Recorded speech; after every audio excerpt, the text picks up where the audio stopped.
Welcome to NextYou. There are moments in life when giving up feels easier than breathing, when dreams seem too far and strength feels too small. But sometimes, those who walk the hardest roads find the brightest dawn. This is the story of an old man named Rehman, a man the village once called the dreamer who never stopped trying. He lived in a small, quiet village where mornings began with the sound of roosters and evenings ended under the glow of lanterns. The world around him had changed. Young men now left for the city, chasing modern lives, leaving behind the old ways, and old people like Rehman. But Rehman was different. Every morning, even with his shaking hands and tired bones, he would walk toward the barren field behind his small house, the one everyone called useless land. For 20 years he tried to grow something there, and for 20 years nothing grew. Villagers laughed. "Old man," they said, "you're wasting your time. The land is dead, just like your dreams." Rehman would smile quietly and reply, "No land is dead and no dream dies unless we stop believing." Every day he'd dig the soil, plant seeds and water the ground, even when the rain forgot to fall. Years passed and seasons changed, but still, not a single plant grew. His body weakened, his hair turned silver, and his hands became calloused and cracked. Yet he never stopped. One evening, sitting outside his small mud house, he looked up at the stars and whispered, "Maybe they're right. Maybe this dream is too heavy for these old bones." He thought of his late wife, her laughter, her voice, the way she always said, "Rehman, if you ever feel tired, rest, but never stop." Those words echoed in his heart like a heartbeat refusing to die. The next morning, he woke before dawn. The world was quiet, the sky painted soft blue and gold. He held a handful of soil, looked at it closely, and smiled faintly. "You and I," he said to the ground, "we've both been through a lot, but we're still here." That day, for the first time, something felt different. He dug deeper, and beneath the dry surface, he felt moisture. Hope. For weeks, he worked silently, even when pain shot through his back and his hands trembled too much to hold the shovel. And then, one morning, something tiny broke through the soil, a single green sprout. He fell to his knees, tears filling his eyes.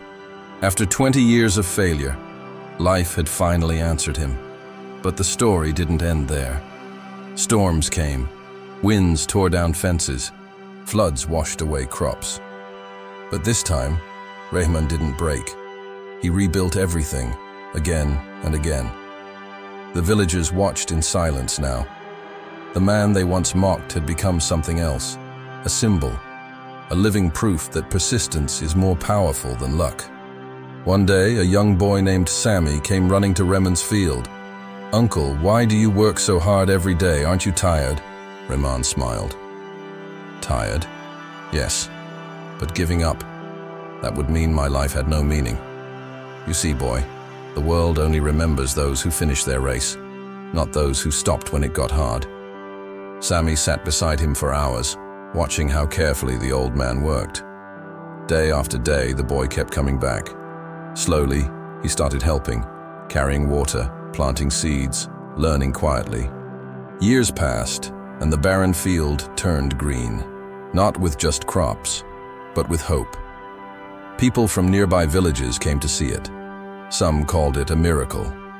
But Rehman would always say, "No miracle, just patience, pain, and faith." When Rehman grew too old to stand, Sammy took over the work. But every morning the old man would still come, leaning on his stick, guiding the boy. One summer morning, as the sun rose behind the mountains, Rehman sat under the same tree where his journey began. His breath was slow, his body weak. He looked across the field, the golden crops swaying like waves. He whispered, "You did it, old man. You didn't quit." Sammy ran to him, holding his hand. "Uncle, the harvest is ready. You made it." Rehman smiled softly. "No, we made it. Never let this field die, Sammy. It's not just land. It's proof that even the hardest ground can bloom if you never give up. That night, Rehman closed his eyes peacefully. The lantern flickered beside him. The air was still, but the field outside shimmered under the moonlight. Alive, breathing, and beautiful. People say he left quietly, but his spirit stayed. Every time the wind moves through the crops, it sounds like his whisper, "Don't give up, even when it hurts, especially when it hurts." And so, his story spread. Parents told it to their children. Teachers shared it in classrooms. And somewhere in every listener's heart, something changed. Because the truth is, success isn't about speed. It's about endurance. It's not about how high you climb, but how long you hold on. If you feel lost, or tired, or broken, remember Rehman. Remember the field that took 20 years to bloom. Remember that life doesn't reward the fastest. It rewards the ones who refuse to stop walking. This is NextYou, and this story is for everyone standing on the edge of giving up. Keep walking, because the world only changes when someone like you decides not to quit.